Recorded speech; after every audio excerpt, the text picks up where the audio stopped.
Paiement des impôts, regard sur l'héritage du président Émile Derlin Zinsou. Ça fait 9 ans qu'il est décédé. Oui, ça fait exactement 9 ans que... Une manière pour nous de lui rendre hommage sur ce plateau. Vous avez entièrement raison, Carole. Ça fait exactement 9 ans que nous avons perdu l'ancien président de la République du Bénin, le docteur Émile Derlin Zinsou. Roland l'a rappelé tout à l'heure. On aurait aimé le voir encore parmi nous, célébrer son centenaire de naissance. Mais bon, ce serait été depuis 2018. Hein. Exactement. Et bon, là, maintenant, ce n'est pas bon. La Bible est claire. Hein. 70 ans pour les plus braves. 80-90 ans, ce n'est que douleur et peine. Ce n'est pas la peine parfois d'espérer ça. Vraiment, j'imagine. Donc, il est parti à 98 ans. On était en 2016. Et je crois quand même que c'était la mauvaise grande nouvelle que le président Patrice Talon avait connue, donc fraîchement président de la République. Et vous faites bien de signifier quand même qu'on puisse parler de son héritage. Ce que tout Béninois peut garder aujourd'hui de lui, c'est le Zinsou Takwe. Le Zinsou Takwe. Quand vous regardez un peu le parcours... Positif ou négatif? Positif ou négatif? Positif. C'est vrai que dans la conscience... Ça dépend de qui. Non, c'est vrai que dans la conscience collective, on vous parlera du Zinsou Takwe en termes de négatif.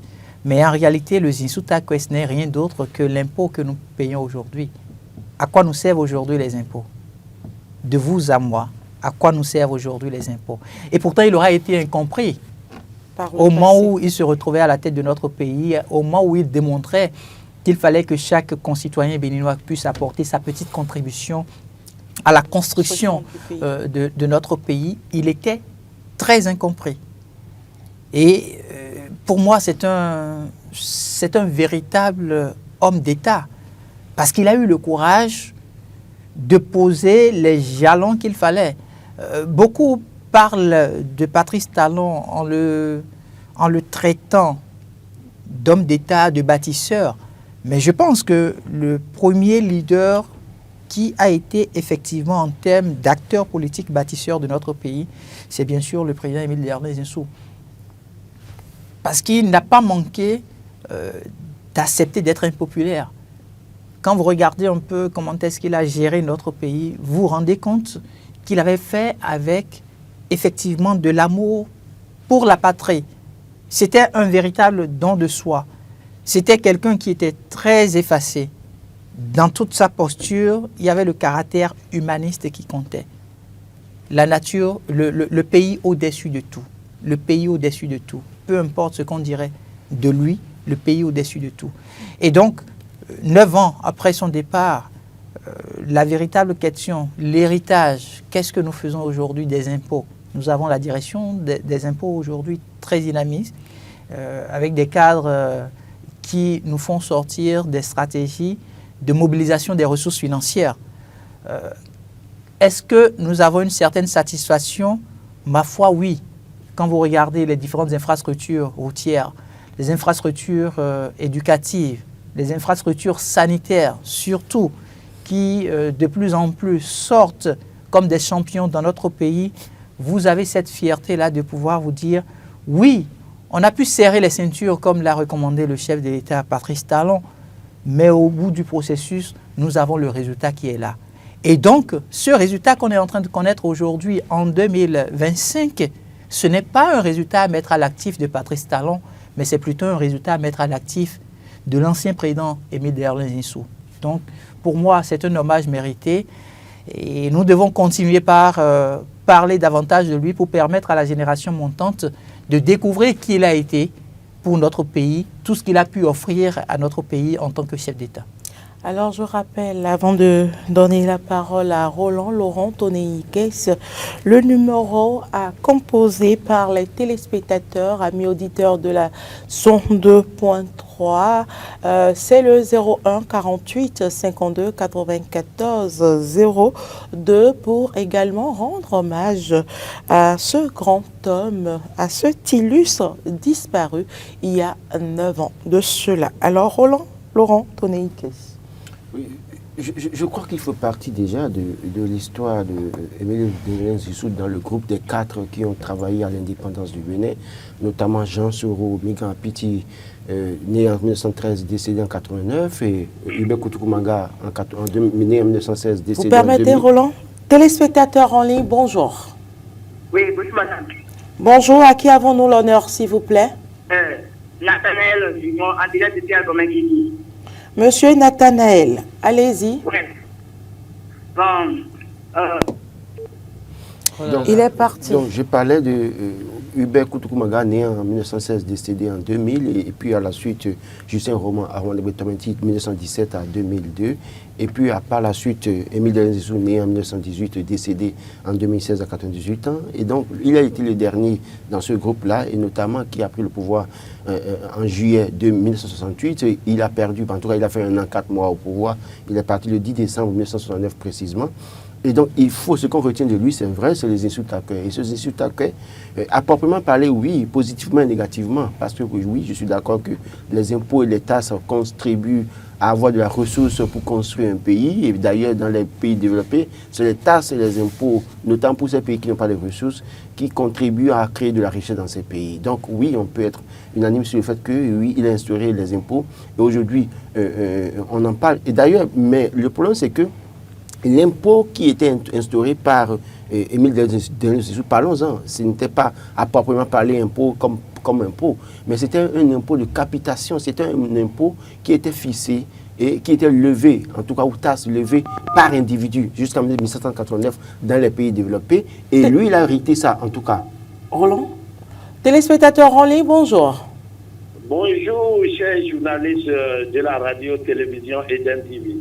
Bonjour, à qui avons-nous l'honneur, s'il vous plaît? Vous avez M. Sébastien Nyorosso à l'appareil. Monsieur Sébastien, vous nous appelez d'où ce matin? Je vous appelle de Cotonou, Michel-Bon, 5e arrondissement. Allez-y. Monsieur Merci Sébastien, beaucoup, on vous écoute. Merci beaucoup, Madame la journaliste. Et vous parlez ce matin du président Émile Delin Zissou. Et pour ceux qui connaissaient l'histoire, c'est vrai, c'est l'impôt qui caractérisait l'arrivée de ce président. Parce que c'est ça, à son arrivée, qu'il a instauré l'impôt. Et qu'on disait Zissou Takwe. Et c'était dépassé en ce moment que les gens criaient jusqu'au moment où ils disaient Zissou Takwe, Zissou Komeno Bioa. Ça veut dire que quand on parle de tâche de Zissou, c'est dans la poche de Zissou que cela rentrait. Moi, je suis un enfant d'un délégué. Vous savez, en ce moment, on parle des chefs quartier satellite délégués. Et je suis un enfant d'un chef quartier délégué d'hier. Et je sais ce que ce Takwe-là avait amené. Parce que vous allez payer Takwe-là et impôt. Takwe, c'est impôt, hein. Et vous allez payer ça pour vous-même. Et la nuit, les gendarmes, en ce moment, en culotte, ils portaient culotte en ce moment. Oui. Ils vont venir la nuit, ils avertissent les chefs quartiers, les délégués, et c'est la nuit qu'on passait de maison en maison pour pouvoir attraper ceux-là qui n'avaient pas payé les impôts. Nous, on était enfants, oui. On voyait tout ça là, c'était du spectacle. Ceux qui ceux qui fuient la maison pour aller se coucher dans des marécages, d'autres aussi les frappons pour éviter qu'on les attrape. Mais arrivé à un certain moment, les gens ont vu que c'était trop. Nous sommes en Afrique. Et l'Afrique, nous avons besoin du social. Il faut du social. On ne peut pas matraquer les gens jusqu'à ce point. C'est là où on a diminué un peu, on a mis un peu de l'eau dans ce verre d'impôt. Et on a suspendu un certain impôt en ce moment à cause de la conférence nationale. Mais si on voit encore un régime qui a restauré encore plus d'impôts, c'est le régime de son excellence, le président Patrice Talon. Et si vous comparez, vous allez voir aujourd'hui qu'on nous prend plus d'impôts qu'il en faut. Et bon, pas qu'il en faut. Hein. Aujourd'hui, l'impôt doit être payé obligatoirement par tout le monde. Mais ce que je vais ajouter, quand on prend un impôt jusqu'à ce point, il faut penser aussi du côté social. Comment aider la population? Ceux-là qui déversent les impôts, comment les aider pour soulager leurs peines? Parce que nous sommes dans un pays. sous-développé et on a nécessairement besoin du social. Il ne faut pas que l'impôt tue l'impôt, trop de l'impôt tue l'impôt et ça ne permet pas aux citoyens de vivre comme cela se processus, cela devait être. Parce que vous n'avez pas le manger, voilà qu'on va encore vous réclamer des impôts par-ci, par-là. Donc nous demanderons au gouvernement de la République de voir un peu dedans, comme on le dit vulgairement, de voir un peu dedans pour la population qui est déjà trop vulnérable. Voilà ma vision, parce que le temps ne peut pas permettre, sinon je vais vous faire l'histoire de celle du Sous-Takoué et du retour. Il était parti, était renvoyé au temps de la Révolution, mais il est revenu encore à côté du général Mathieu Kérékou qui les avait chassés en temps. Et quand on a posé la question, Mathieu Kérékou étant un humoriste, il disait: est-ce que vous nous avez demandé pourquoi je l'avais chassé en temps? S'il est revenu vers moi, il est plus comme conseiller maintenant. C'est moi qui l'avais envoyé ça, c'est moi qui l'avais appelé encore. Donc voilà, le temps ne va pas nous permettre pour faire l'histoire. Sébastien Yorosso. Merci à vous, monsieur Sébastien Yorosso. Merci pour ce partage ce matin qui édifiera plus d'un. Voilà. Alors, je parlais de l'impôt de capitation qui était institué pour les mâles qui ont plus de 18 ans. D'accord? Et donc, oui, je confirme qu'à l'époque, les gens étaient traqués, même des gens étaient en ébat sexuel, et les hommes ont été traqués, et les gens ont dû fuir pour se réfugier dans les marécages. Et c'est ça que les gens n'avaient pas accepté. C'est-à-dire que, d'abord, c'est parti de 250 à 500, et plus tard à 1200. 1200 de l'époque, hein, ça pouvait même vous permettre d'acheter une parcelle quelque part. C'était difficile pour les citoyens. Donc c'est en cela que les gens n'ont pas beaucoup apprécié, et ce qui a contribué qu'il n'a pas duré au pouvoir, parce que le 10 janvier 1969, évidemment, il est parti du pouvoir. J'estime qu'il a instauré, parce que cet impôt de capitation dont on parle est payé jusqu'en 1789 en Europe. À un moment donné, ils ont arrêté ça. Mais lui, il a amené ça et pour avoir les ressources pour construire le pays. Mais est-ce que véritablement la manière accompagnait en fait l'obtention de cette taxe? Téléspectateur en ligne, bonjour. Il y a un téléspectateur. Bonjour. À qui avons-nous l'honneur, monsieur Ayonou Lucien, si je ne me trompe? Oui, c'est bien sûr Ayonou Lucien depuis Zévé. Allez-y. Je salue le plateau. Bonjour, monsieur Ayonou. Je me demande si c'est un normal qu'on est en train de rendre à Jésus bien. C'est quoi là? Et d'abord, il faut reconnaître que les Béninois n'ont pas gardé un bon souvenir de Jésus avec cette histoire d'impôt. Et il faut faire la part des choses ici parce que l'impôt que Jésus a imprimé en son temps, ce n'est pas seulement pour les immobiliers, les biens publics, les biens personnels. Il faut payer pour sa tête. C'est là où c'est difficile pour les citoyens. Pas tête même les gars, pour les hommes. Les gens dorment dans la brousse. Impôt de capitation, c'est ce que je disais. Oui, les gens dorment dans la brousse. Moi, mes parents me prenaient pour aller dormir à la belle heure de la brousse à cause de cet impôt-là. Au moment où Jésus forçait les gens à payer, d'autres détournaient encore ce fonds-là. C'est là où c'est un peu triste. Et aujourd'hui, nous reconnaissons Jésus à travers aussi le président Patrice Talon. Oui, avec certains impôts qui touchent le coup aux citoyens. C'est pour le bien de la nation, monsieur Ayonou. C'est pour le bien de la nation. En son temps, au moment où Jésus est là, les citoyens ne sont pas. Oh, les gens ne connaissaient même pas ce qu'on appelait l'impôt. C'est Jésus qui a imprimé ça. C'est ça. C'est ça. C'est là où c'est difficile. Et aujourd'hui, quand vous prenez les anciens, quand vous voyez un ancien, Jésus dit, Jésus t'a fait. Les gens n'ont pas gardé un bon souvenir quand même de lui. C'est ça. Merci. Je pense qu'il faut préciser quelque chose de capital. C'est-à-dire qu'aujourd'hui, nous payons des impôts pour nos maisons, pour nos revenus sur nos chiffres d'affaires, tout ça là. À l'époque, sous Zinsou, c'est que dès lors que Hugues, Hector et moi, nous sommes majeurs, nous avons déjà 18 ans, on doit nous traquer, on doit payer les impôts. C'était par individu. Quand vous ne faites rien et quand écoutez, on ne fait rien. Même dans les champs, vous n'avez pas appris l'histoire, même dans les champs, on allait traquer les gens. Vous devez payer. Dès lors que vous êtes citoyen, vous êtes mâle, vous avez 18 ans, vous devez payer les taxes. Donc c'est en cela que ça avait dérangé beaucoup les citoyens. Mais aujourd'hui, c'est que, parce qu'il n'y avait pas de taxes à impôts à payer, à partir de ce moment, on a compris qu'il faut payer les impôts pour construire un pays. Un pays. Téléspectateurs en ligne, avant de prendre la parole, il y a quelqu'un en ligne. Téléspectateurs en ligne, bonjour. Oui, bonjour, ma très chère Carole Olaï. Bonjour, ça c'est Marc. Marc Goudjanou. Est-ce qu'on peut le couper, s'il vous plaît? Oui, bonjour, mon très cher Victor. Bonjour à... Non, je demande à la régie de couper Marc, s'il vous plaît. Dans tous les exemples qui existent, c'est l'exemple des débats sexuels qu'il a trouvé à donner. Il faut rappeler que c'était une époque, en tout cas, telle qu'on l'a raconté, parce que nous tous, on n'était même pas peut-être nés à cette époque-là. Mais il faut dire que l'impôt, ça existait déjà, même avant que nous n'insère ce type d'impôt-là, qui était un peu différent de tout ce qui existait, de tout ce que le colon avait déjà instauré comme type d'impôt. Et donc, c'est ça qui a même caractérisé sa gouvernance. Et c'est ça qui a contribué également à son départ. Précipité. À ce coup d'État qu'il a fait partie. Parce que lorsque la frustration grandissait au niveau des citoyens et qu'à un moment donné, on ne sent pas une transparence et une communication autour de tout ce que cet impôt faisait. Ces impôts faisaient pour les citoyens, ça crée un petit problème. C'est pourquoi même au niveau des gouvernants actuels et passés, il faut qu'on arrive quand même à expliquer aux citoyens à quoi servent tous les impôts qui sont collectés au niveau du service central de l'État et à quoi ça sert réellement. Comme ça, tout le monde est au même niveau de consommation, de telle sorte que les frustrations, en tout cas, sont mieux tempérées. Hein. Les gens ne se fâchent pas beaucoup trop et tout le monde sait qu'ils contribuent, d'accord,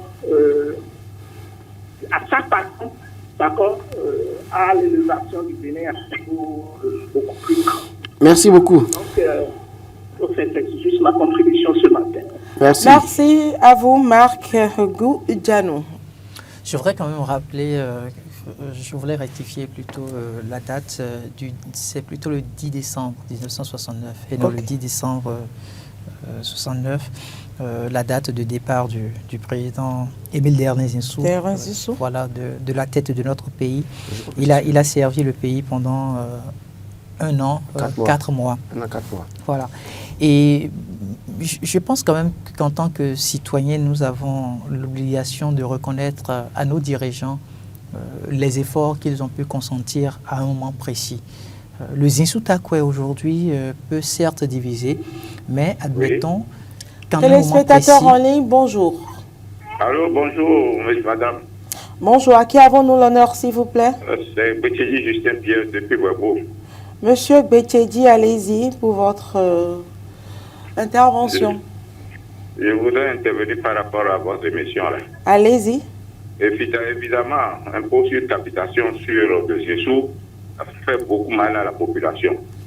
Et je pense qu'aujourd'hui, même si vous interviewez ceux qui ont vécu cette situation-là, ils vont descendiront beaucoup dessus.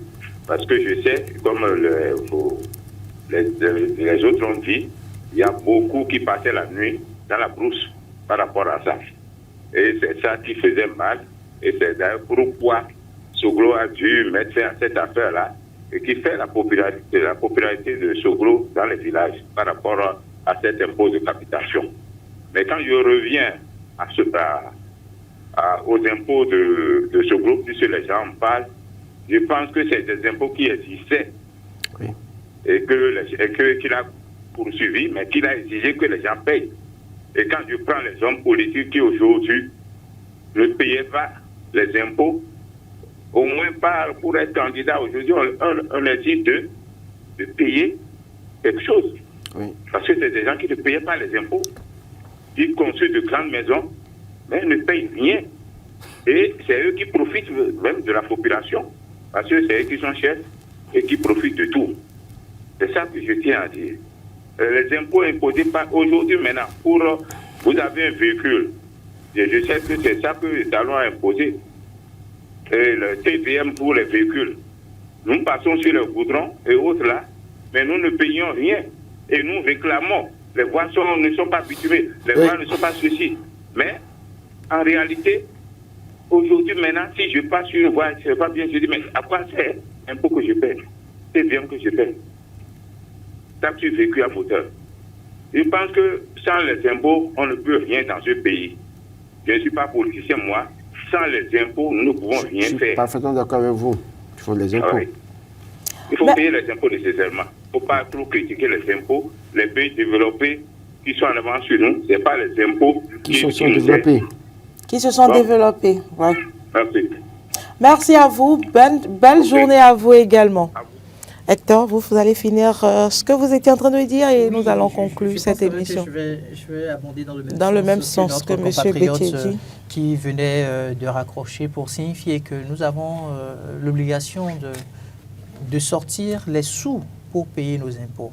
Parce qu'en fait, c'est ce qui constitue la richesse humaine de notre pays. Ce que vous apportez comme contribution au développement de votre pays, c'est à travers les impôts. Et c'est heureux qu'il ait reconnu aujourd'hui que les acteurs politiques font l'effort de payer, ne serait-ce qu'au moment où ils doivent se rendre aux élections. Il y a quelques années en arrière, on ne vivait pas ça. Donc on va espérer que peut-être d'autres secteurs d'activité, il y a peut-être aussi d'autres secteurs où des acteurs se réfugient encore, bénéficient peut-être d'une certaine couverture, ne payent pas encore les impôts, mais continuons par dénicher ces secteurs-là pour permettre à tout le monde de payer ses impôts. Aujourd'hui, ça devient, pour ne serait-ce que les entreprises privées, ça devient, je vais dire, objet passant à la poste. Dès que la période arrive, vous appelez un entrepreneur et vous dira non, là maintenant je suis un peu occupé, il faut que je puisse faire le bilan. Donc s'il ne fait pas le bilan, il ne pourra pas savoir combien il veut payer pour les impôts. Donc pour moi, nous avons quand même réussi. Est-ce que nous avons encore le temps de recevoir téléspectateurs en ligne? Bonjour. Oui, bonjour le plateau. Bonjour. À qui avons-nous l'honneur, s'il vous plaît? Oui, c'est Bayan Abdoulaye de Ndali, au Nord Bénin. Monsieur? Bayan Abdoulaye de Ndali. Bayan Abdoulaye. Allez-y très rapidement. Oui, de Ndali. Bon, je félicite le co-animateur. Merci. Merci. Et l'autre chose que moi j'aimerais apporter par rapport à cette question de paiement des impôts, c'est que c'est l'histoire qui ne nous a pas bien été racontée en son temps. Et c'est ça qui fait que l'on trouve que Émile Delin-Zinsou a failli à ce niveau. Et comparativement avec ce qui se fait aujourd'hui, mon prédécesseur a déjà tout dit. Sinon, il y avait un intervenant qui a dit que trop d'impôts, et qu'il n'y avait pas d'accompagnement par rapport à ceux qui sont contributeurs de ces impôts. Il est parti. Il est parti sur la pointe des pieds. Ouais. Alors, donc, pour moi, il faut que nous puissions continuer par payer nos impôts. C'est un devoir civique. En tant que citoyens, nous avons l'obligation de payer nos impôts. Et au même moment, quand on parle de caractère humaniste, il faut que nous puissions nous référer un peu aux pays d'Asie, qui, il y a une cinquantaine d'années en arrière, étaient en train de vivre effectivement ce qu'on appelle le sous-développement, mais qui aujourd'hui se positionnent au titre des grandes puissances mondiales. C'est le vœu que je porte pour mon pays et paix à l'âme de notre ancien président Émile Delin-Zinsou. Émile Delin-Zinsou, c'est un bon cadre qui savait très bien manier la langue de Molière, très bien, un cadre accompli. Il a eu des points positifs dans sa gouvernance, mais cette tâche de Sissou Takwe ne lui a pas été favorable. Mais je pense qu'il faut rappeler à tous les citoyens que c'est très important de payer les impôts. Les pays que nous envions et dans lesquels nous voulons partir, c'est des pays qui vivent sur la base des taxes. Les cadres politiques, parfois qui sont de l'opposition de la mouvance, qui veulent dénoncer le fait qu'il y ait des impôts, ils savent très bien que leurs maisons qu'ils ont à Paris ou à Los Angeles, ils paient chèrement des impôts. Et pour les impôts. Seulement que on va demander au gouvernement, comme on dit en fond, et pont viron et pont bas. Merci. Merci Roland, Laurent Toneikes, merci Hugues Hector Zogo, merci aux téléspectateurs et amis auditeurs de la 102.3 et également aux amis internautes de nous avoir suivis. Très belle semaine de travail à chacun et à tous et surtout une très belle journée également.